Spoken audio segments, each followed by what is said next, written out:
ദിവസവും അല്ലാഹുവിന്റെ പ്രവാചകം പറഞ്ഞ ഉമ്മ ഉമ്മ ഉമ്മ. ഉമ്മയുടെ പേരാണ് നബി തങ്ങൾ പറഞ്ഞത്. കാരണം ഗർഭം ചുമന്നതോ 10 മാസം തള്ളയാ, പ്രസവിച്ച വേദന തിന്നതും അവർ തന്നെയാ. പാലൂട്ടി നിന്നെ വളർത്തലും അവരാണ്. ഈ 3 കാര്യം ഉപ്പയിൽ ഒഴിവാണ്. പഠിച്ചവനെ ഗർഭം ചുമന്നതുമ്മയാളാ ചെറുപ്പക്കാരാ. ഉമ്മയ്ക്ക് കിടക്കാൻ പറ്റൂല, ഉമ്മയ്ക്ക് നടക്കാൻ പറ്റൂല, ഉമ്മയ്ക്ക് വയറ് നിറച്ച് ഭക്ഷണം കഴിക്കാൻ പറ്റില്ല. പഠിച്ചവനെ ഉമ്മ ആരോടും പരാതി പറഞ്ഞില്ല. 10 മാസം ചുമന്നത് നമ്മുടെ ഉമ്മയാ.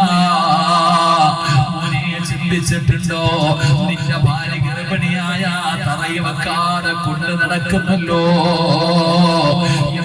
നിന്റെ ഉമ്മ ഇതുപോലെ കൊണ്ട് നടന്നതാണ്. ആ പാപത്തിന് റെസ്റ്റ് ഇല്ലായിരുന്നു, ആ പാപത്തിന് നോക്കാൻ ആളില്ലായിരുന്നു. ഉമ്മ പരാതി പറയാറില്ല. 10 മാസം ചുമന്നുകൊണ്ട് നടന്നടോ. മരണവേദനയുടെ വേദനയും നൊന്താണ് നമ്മുടെ ഉമ്മ നമ്മളെ പ്രസവിച്ചത്. പിന്നെ നീ 40 ദിവസം സുഖവാസമല്ലേ?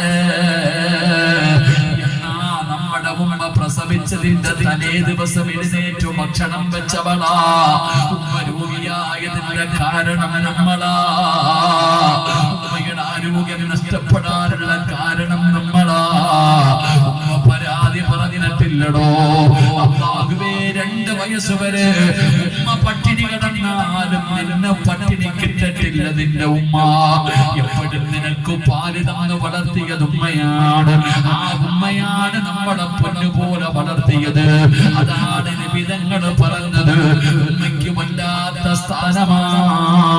അറിയണേ ചെറുപ്പക്കാരാ, പെറ്റതള്ളയെ വെട്ടിക്കൊല്ലുന്ന മക്കളുടെ കാലമാ. നിനക്കുമ്മാടെ വിലയറിയുമോ? നിനക്കുമ്മാടെ വിലയറിയുമോ? ഉമ്മയുടെ മഹത്വം എന്താണെന്ന് പഠിക്കണേ. ഇന്നത്തെ തലമുറയ്ക്ക് ഉമ്മയുടെ മഹത്വം ഒന്നും അറിയില്ല. ഉമ്മ ആരെന്നറിയോ മോനെ?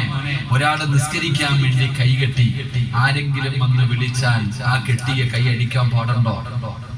പാടുണ്ടോ? എന്താ വെടികൊണ്ടതുപോലെ ഇരിക്കണേ? എടോ, ഞാൻ എന്റെ വീടിന്റെ അകത്ത് നിന്ന് സുന്നത്ത് നിസ്കരിക്കുക.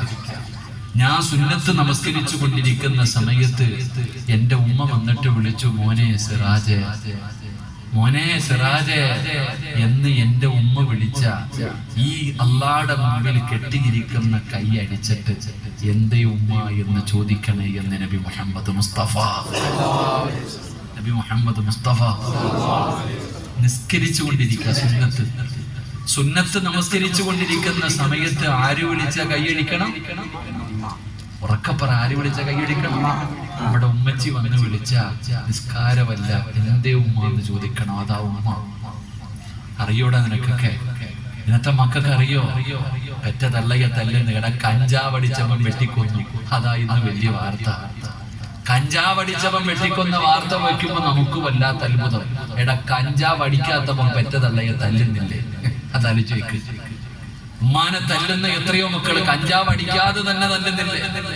ഉമ്മാനെ പിഞ്ചിഞ്ചായി കൊല്ലുന്ന മക്കളില്ലേ? കണ്ണുനീര് കുടിപ്പിക്കുന്നവരില്ലേ? ഇവിടെ ഉമ്മ എന്ന് പറഞ്ഞാൽ ആരാ സഹോദര? അല്ലാഹുവേ, അവരുടെ കാൽച്ചുവട്ടിലല്ലേ സ്വർഗം കിടക്കുന്നത്. നിബിധങ്ങൾ 3 വട്ടം പറഞ്ഞു ഉമ്മ ഉമ്മ ഉമ്മ. വാപ്പായ്ക്ക് സ്ഥാനമില്ലാഞ്ഞിട്ടാണോ?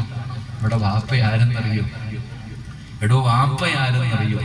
വാപ്പ സ്വർഗത്തിന്റെ മധ്യവാതിലാണെന്ന് നബിയിന റസൂലുള്ളാഹി. വാപ്പയാടാ ചങ്ങാതി വാതില്. വാതിലിലേക്ക് എന്ത് വീടടോ? സ്വർഗത്തിന്റെ വാതില് നമ്മുടെ ഉപ്പയാ. സത്യത്തിൽ എല്ലാവർക്കും ഉമ്മാനോ അല്ലാത്ത ഇഷ്ടമാ. എല്ലാവർക്കും ഉമ്മയോടാ ഇഷ്ടം. മക്കള് പറയുന്നത് വാപ്പായിക്ക് എന്നോട് ഇഷ്ടമില്ല. സത്യത്തിൽ ആത്മാർത്ഥമായിട്ട് പറ, നമ്മൾ ഏറ്റവും കൂടുതൽ സ്നേഹിക്കുന്നത് നമ്മുടെ വാപ്പയാ. അല്ലാഹു സ്വർഗം കൊടുക്കുമാറാകട്ടെ. അല്ലാഹു മരിച്ചവർക്ക് സ്വർഗം കൊടുക്കുമാറാകട്ടെ. നീ ഒന്ന് ചിന്തിച്ചു നോക്ക്, നിന്റെ ജീവിതത്തിൽ ഏറ്റവും കൂടുതൽ നിന്നെ സ്നേഹിച്ചതാരാ? നമ്മുടെ ഉപ്പ. പക്ഷെ പുറത്ത് കാണിക്കത്തില്ലടോ വാപ്പ. വാപ്പ പുറത്ത് കാണിക്കാറില്ല. വഴക്കു പറയും, നിന്നെ ബഹളം വെക്കും, വഴക്കു പറയും, ചിലപ്പോ തല്ലും. വാപ്പ ദേഷ്യപ്പെട്ട് ചിലപ്പോ കൈ കെട്ടിനെടുത്ത് തല്ലിയിട്ട് വീടിന്റെ അകത്ത് കയറിയിരിക്കും. ഉമ്മ രാത്രി കിടക്കാൻ വരുമ്പോ വാപ്പ ഇങ്ങനെ തിരിഞ്ഞും മറിഞ്ഞും കിടക്കുന്നുണ്ട്. എടി അവൻ ഉറങ്ങിയോടി, പോയെന്ന് നോക്ക്. ഉപ്പ ഉമ്മാനോട് പറയും, ഞാൻ അപ്പത്തെ ദേഷ്യത്തിൽ അടിച്ചു പോയതാ, നീ ഒന്ന് അവനെ പോയി സമാധാനിപ്പിക്ക, എന്റെ പൊന്നുമോനെ പോയി ഒന്ന് നോക്ക്. വാപ്പ ഉമ്മാനെ പറഞ്ഞു വിടും, അല്ലാതെ ഉമ്മ വന്നതല്ല. നീ മനസ്സിലാക്കുക, വാപ്പ അങ്ങനെ നമ്മ ഉമ്മാനെ പറഞ്ഞു വിടും. അങ്ങനെ നിനക്കൊരു വാപ്പയെയും ഉമ്മയെയും അള്ളാഹു നിനക്ക് തന്നിട്ട് എന്തേ സഹോദര നീ കൊടുക്കാൻ?